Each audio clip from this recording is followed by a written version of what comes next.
여러분 안녕하십니까? 안전지대 119의 안전지킴이 아나운서 황진아입니다.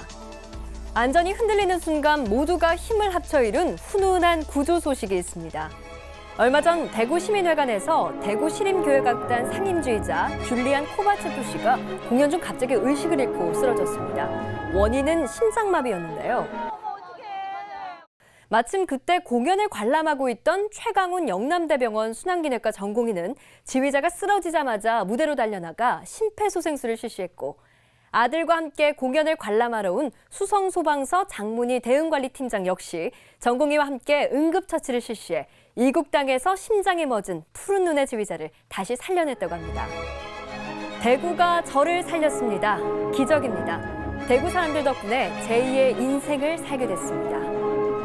이렇게 우리 국민들에게 감사를 표시할 만큼 코바체프 씨가 무사할 수 있었던 가장 큰 원동력은 현장에 있던 시민들의 발빠른 응급처치와 적극적 협조, 그리고 사람을 꼭 살려내야 한다는 우리 국민들의 생명사랑이 하나의 단결된 힘으로 표출된 것이라고 볼 수 있는데요.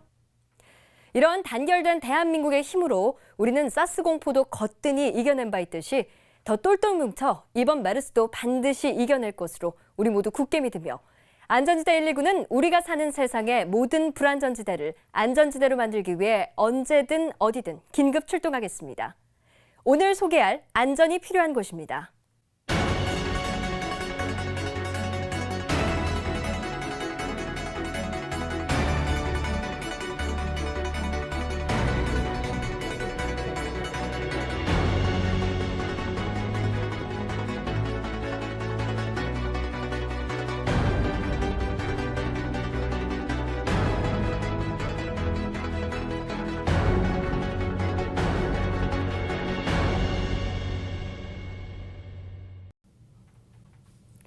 안전지대 119처럼 국민의 안전이 최우선인 전문가 모셨습니다. 서울시립대 도시방자 안전연구소 부소장 이영주 교수입니다. 교수님 어서 오십시오. 네, 안녕하세요. 안녕하세요. 교수님, 요즘 얼마나 가문지 소양강댐의 수위가 대가뭄이었던 지난 1978년 6월 최저 수위 기록을 갈아치우는 등 평년 절반 수준의 강수량으로 전국적으로 건조한 날씨가 계속되고 있습니다. 날씨가 이렇다 보니까 아파트 주택에서 불이 크게 번지는 화재 사고도 끊임없이 일어나고요. 또 산불도 심심치 않게 발생을 하고 있어요. 근데 이 건조한 날씨와 화재가 어떤 연관관계가 있는 걸까요? 네, 건조하다는 것은 공기 중에 수분 함량이 낮음을 의미하는데요. 네. 공기 중에 수분 함량이 낮으면 나뭇잎이나 풀 등의 수분들도 그만큼 적어지는 거거든요. 네. 젖은 나뭇가지나 나뭇잎은 불에 잘 안 타지만요. 바싹 마른 풀이라든지 잎은 불에 타기 아주 좋은 조건이기 때문에 작은 화원만 있다 하더라도요. 불이 붙어서 화재로 커질 가능성이 그만큼 크다는 그런 의미입니다. 네, 이 건조한 날씨에 화재가 나면 더 위험한데요. 영상 보시고 대화 계속 나누도록 하겠습니다. 한순간의 방심과 부주의 혹은 이기심으로 우리의 안전과 생명을 위협당하는 일이 없도록 위험천만한 불안전지대들을 속속들이 점검해 보겠습니다. 먼저 극심한 가뭄 끝에 발생한 산불 현장과 우리 삶의 공간인 집에서 일어난 주거 공간 화재 현장으로 긴급 출동합니다. 새벽 2시 12분, 주택에서 불길이 치솟고 있습니다. 서울 서대문구 부가연동의 한 주택에서 화재가 발생했습니다. 불길이 옆 건물들로 번지면서 이웃 주민 18명이 대피하는 큰 소동이 벌어졌는데요. 200여 명이 동원된 119 소방구조대원들이 불길을 잡기 위해 고군분투 중입니다. 이 과정에서 56살 강모 씨 등 2명이 연기를 마셔 병원으로 옮겨졌는데요.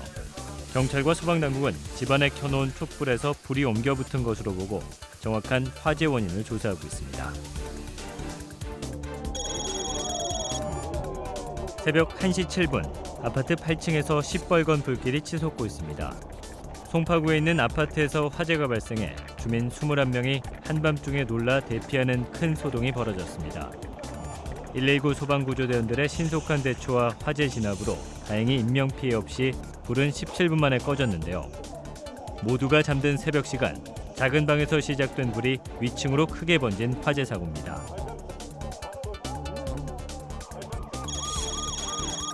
한밤중 화재 사이렌이 시끄럽게 울리고 있습니다. 밤 12시 급히 출동한 119 소방대원이 도착한 곳은 강서구의 한 다세대 주택. 서울 강서구 화곡동에 위치한 5층짜리 다세대 주택 2층 집안에서 불이 나 주택에 거주하는 주민 9명이 긴급하게 대피하는 소동을 빚었습니다. 아울러 같은 빌라 3, 4층에 사는 주민 5명이 유독 연기를 마셔 병원으로 긴급 이송됐는데요. 경찰은 정신병 병력이 있는 집주인 46살 여성이 가족과 말다툼을 벌이다 분을 이기지 못해 불을 붙인 것으로 파악돼 여성을 방화 혐의로 불구속 입건하고 정확한 사건 경위를 조사하고 있습니다.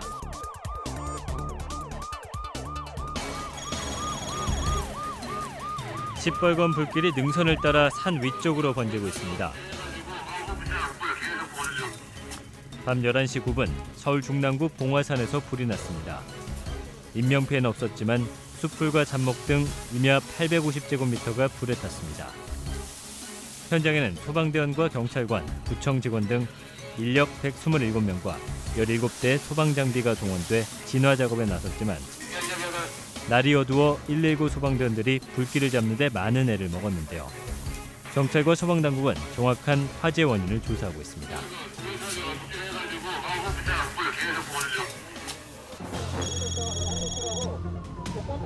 산 중턱에서 또 산불이 발생했다는 긴급 신고를 받고 119 소방구조대원들이 출동한 시각은 저녁 6시 5분.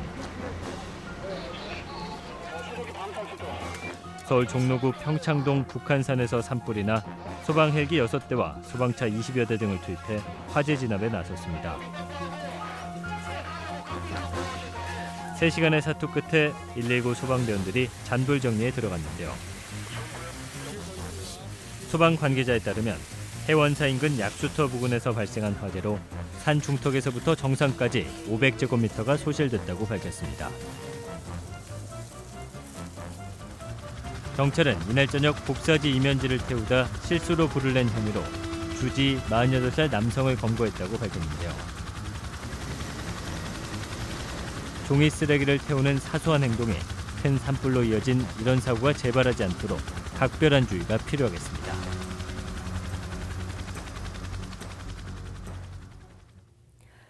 정말 날씨가 건조해서 그런지 이 작은 불씨에서 시작된 불이 동네 전체로 번질 정도로 아주 위험한 화재 사고였습니다. 이 산불도 순식간에 번져서 더 진화하는 데 애를 먹지 않았나 싶은데요.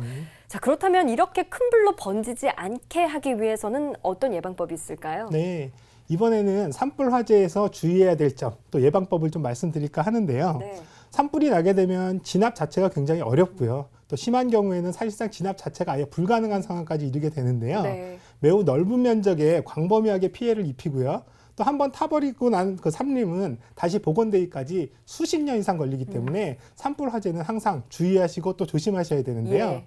산불 예방법으로는 첫 번째, 등산을 하실 때 불을 낼 수 있는 성냥이라든지 라이터 등 이런 화기물 자체를 아예 소지하지 않는 것이 가장 중요하고요. 두 번째는 야영 등 이런 야외에서 취사를 하시거나 할 때는요. 네. 화재 안전이 갖추어진 지정된 장소에서 취사를 하신 이후에요. 네. 또 끝난 이후에도 주변 불씨 단속을 철저히 하시는 게 중요합니다. 그렇군요. 또 세 번째로는 입산 통제구역은 절대 출입 금물인데요. 간혹 입산 통제구역으로 들어가셔서요. 사람들 눈을 피해서 흡연을 하시는 분들이 간혹 계신데요.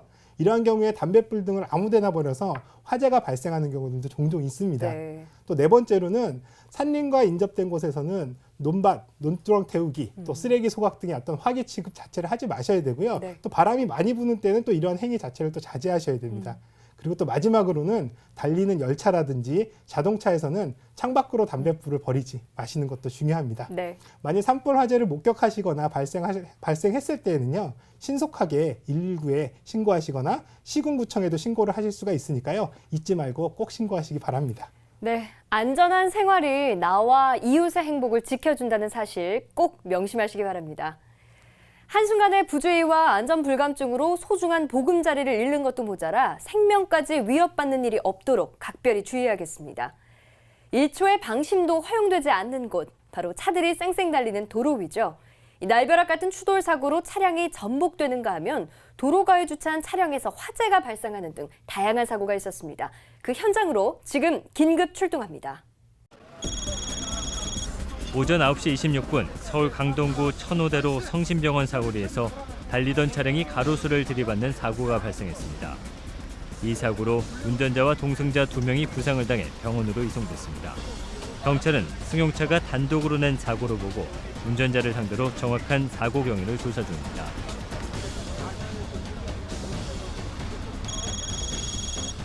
밤 12시 34분 서울 강남구 도곡역 사거리에서 승용차가 신호를 기다리던 차량 2대를 잇따라 들이받았습니다.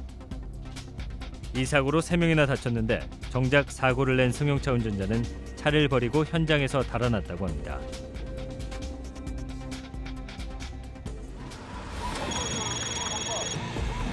새벽 4시 47분 강남구 1원 터널 지하차도에서 양지역 방향으로 달리던 택시가 가드레일을 들이받았습니다.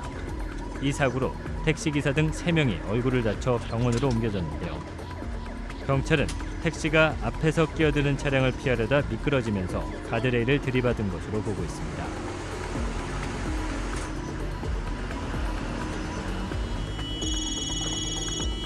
새벽 4시 31분 강북구 도로에 주차돼 있던 경차에서 불이 났습니다.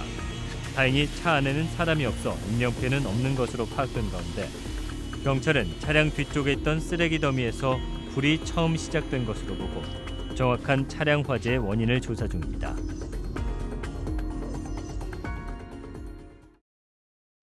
교수님께서 터널이 사고 다발 위험 지점이라고 여러 번 강조하신 것처럼 터널 교통사고는 정말 끊이지를 않네요. 네. 자칫 방심하면 바로 사고로 이어지는 곳이 터널인 것 같은데 터널 사고 예방은 어떻게 해야 될까요? 네. 영상에서도 보셨듯이 이런 터널 택시 사고도 사실은 과속으로 달리다가 미끄러지면서 사고가 난 것으로 추정이 되는데요. 네. 터널에서의 사고는 발생했다 하면 바로 대형 사고로 이어질 가능성이 큽니다. 따라서 터널에서 주행을 하실 때는요, 과속은 당연히 하시면 안 되고요. 차선 변경도 절대 하시면 안 되거든요. 또 차선 변경 중에 사고가 발생할 위험이 굉장히 크고요. 또 오토바이 같은 경우에는 일부 터널에서 통행 자체를 아예 금지하고 있습니다. 네. 또 오토바이가 통행이 가능한 터널인 경우에도요, 오토바이 특유의 차선을 가운데로 가로질러서 타고 가는 운행이라든지 네. 또 수시로 변경하면서 요리조리 운전하는 이러한 운전 형태는 절대로 하지 마셔야 되고요. 또 혹시라도 터널 내에서 사고가 발생했다면 터널 내에 확보된 안전한 공간으로 신속하게 차량을 이동하시고요. 또 그러한 공간이 없는 경우라면 삼각대라든지 수신호, 또 차량의 트렁크 문을 여는 등의 행동을 통해서 네. 뒤따라오는 차량들에게 사고 상황을 빨리 알리는 조치가 필요합니다. 네, 정말 사고는 한순간인 것 같습니다. 더 이상 이런 안타까운 일이 벌어지지 않도록 예기치 못한 사고에 대비해야겠습니다.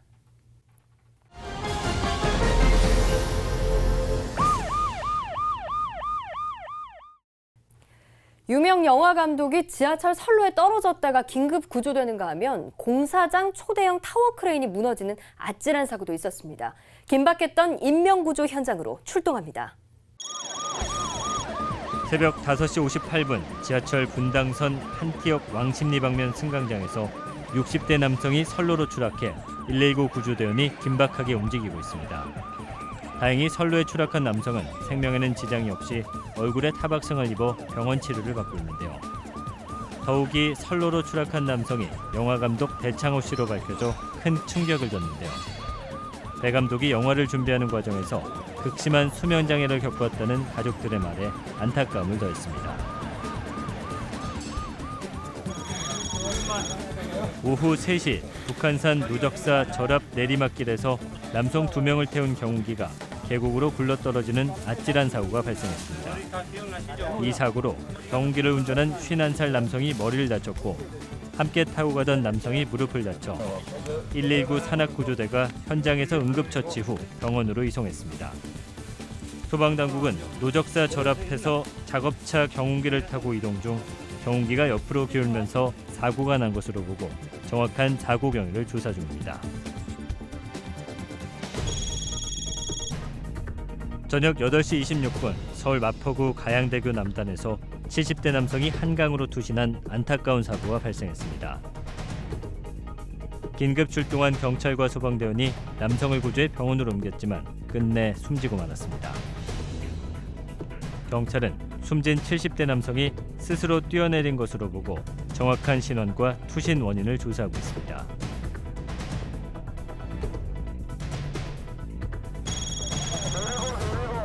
서울 강동구의 공사장에서 대형 타워 크레인이 꺾이는 아찔한 사고가 발생해 3명이 부상을 당했습니다.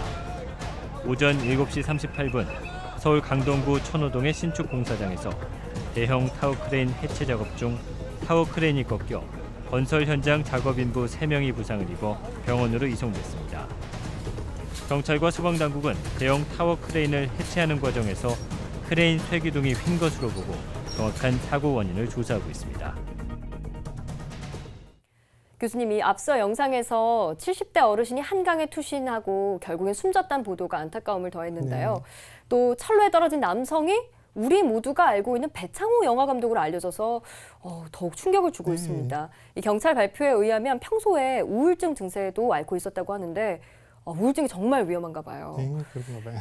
자, 이처럼 더 이상의 지하철역 투신 사고 막기 위한 방법 어떤 게 있을까요? 네, 배창호 감독이 선로에 떨어진 것이 극심한 과로 끝에 빚어진 실족이다 혹은 또 투신이다 이렇게 논란을 빚고 있긴 한데요. 네. 아무튼 우울증이라고 하는 것 자체가 우리가 생각하는 것보다는 훨씬 무서운 질병이라고 인식을 하셔야 되고요.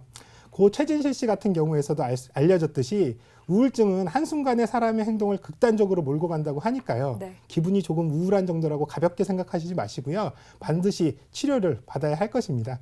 또 어쨌든 이런 일이 일어나지 않도록 하기 위해서는요. 일단 100% 스크린 도어가 모든 역에 설치가 돼야 될 것 같고요. 맞아요. 그다음에 지하철을 기다리실 때에도 플랫폼에서 충분히 거리를 두시고 기다리시고요. 또 주변에 플랫폼에 필요 이상으로 가까이 다가서는 분들이 있다고 한다면요. 주의를 주시거나 역무원에게 알리시는 등의 행동도 필요할 것으로 생각됩니다. 자, 이번 순서는 교통사고 없는 대한민국이 되길 바라는 의미에서 꼭 필요한 사고 복귀 순서입니다. 위험천만한 위기의 순간에서 안전지혜를 다시 찾아보는 블랙박스 속으로 들어가 봅니다.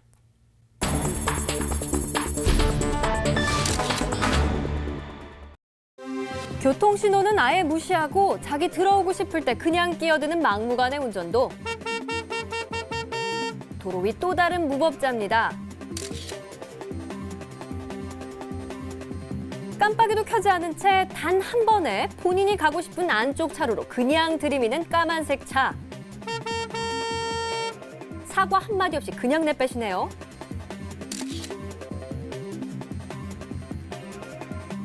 쭉쭉 달려나가야 하는 도로 중간에서 떡하니 버티고 있는 앞차. 황색 중앙선을 불법으로 침범해 반대편으로 넘어가려나 본데요. 황색 중앙선, 그거 넘어가는 거 아닙니다. 앞으로 가라고 클락션을 아무리 울려대도 앞으로 갈 생각은 아예 없다는 듯 계속 버티고 있다가 맞은편 차들을 줄줄이 막아두고 기어코 중앙선을 넘어가고만 해요. 안전운전 해야 될 운전자니마, 저 황색 선을 건너지 마옵니다.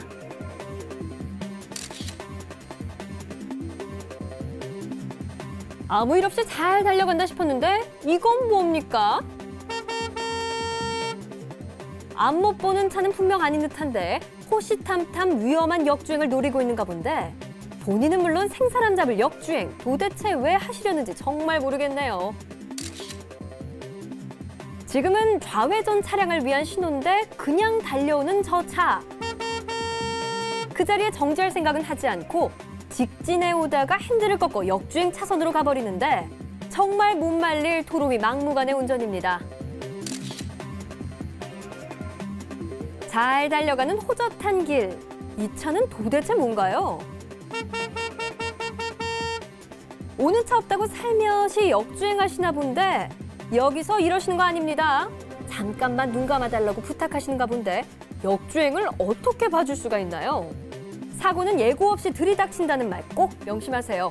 서로가 엄청 무안하고 어색하기 짝이 없는 분위기 속에서 제 갈 길 가는 지금 모습 이제야 정상으로 보입니다.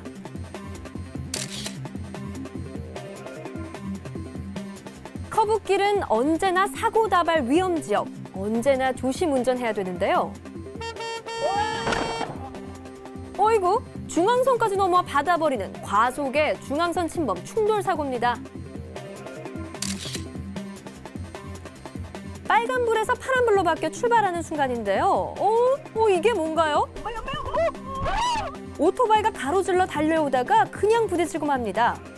알고 보니 사고 오토바이 음주운전으로 밝혀졌다고 합니다. 부산의 한 시장 골목인데요. 갑자기 승용차가 돌진해 그냥 밀어버립니다. 술 마신 여성이 벌인 초대형 음주운전 사고입니다.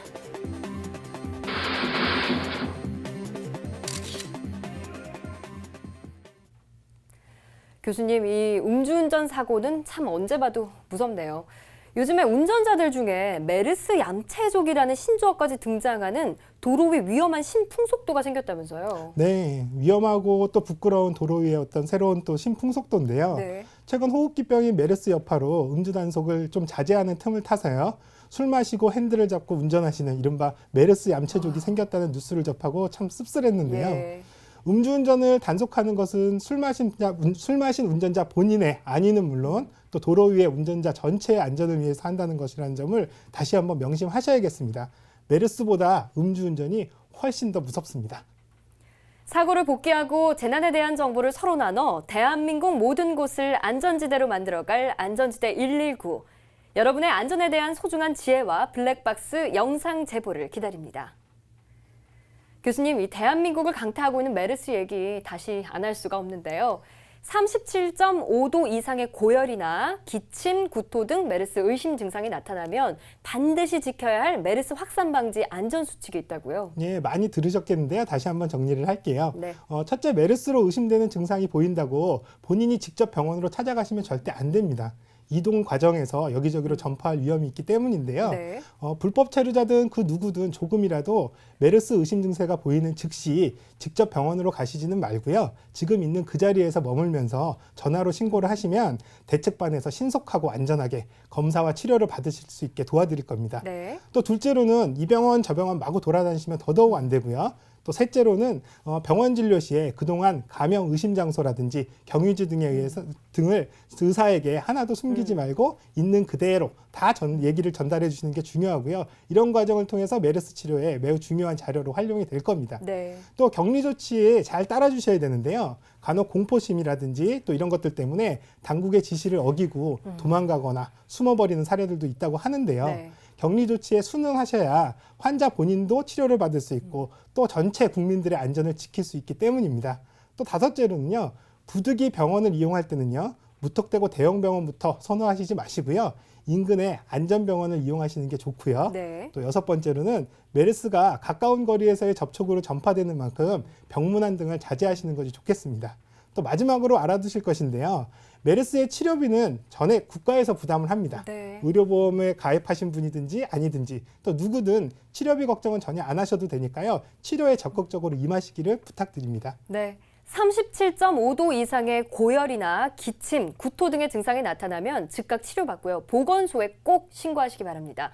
메르스에 관한 검사나 치료비는 건강보험 가입에 상관없이 전액 국가가 부담합니다. 그러니까 아무 걱정 마시고 꼭 신고해 주십시오. 예, 다시 한번 강조드리는데요. 메르스 증세가 의심된다 하더라도 본인이 직접 병원으로 이동해서는 절대 안 된다는 점 잊지 마시기 바랍니다. 네, 그리고 메르스 퇴치에서 정말 중요한 한 가지, 공연한 억측이나 괴담으로 불안해하면 안 되겠습니다. 네, 그래서 정부에서 메르스를 집중 치료할 거점 병원도 확보를 했고요. 또 메르스 관련 정보를 국민 모두가 공유할 수 있게 메르스 포털도 운영을 하고 있고요. 또 메르스로 격리되는 사람들에게는요. 월 110만 원 정도의 긴급 생계비를 지급하는 등의 국가적 역량을 총동원해서 메르스 극복에 몰두를 하고 있습니다. 메르스는 결코 공기로 전파되지 않는 질병이라는 점 다시 한번 명심하시고요. 마스크 착용, 비누로 손 씻기 등 개인위생을 철저히 하면 우리는 메르스를 반드시 잡을 수 있습니다. 지병으로 천식을 앓고 있던 77의 할머니가 거뜬히 메르스를 이겨내고 퇴원했다는 희망적인 뉴스가 있었습니다. 안전지대 119는 언제 어디서나 여러분의 생명과 안전을 반드시 지킬 수 있도록 항상 여러분의 곁에 있겠습니다. 안전은 결코 선택이 아닌 우리들의 공동 운명입니다.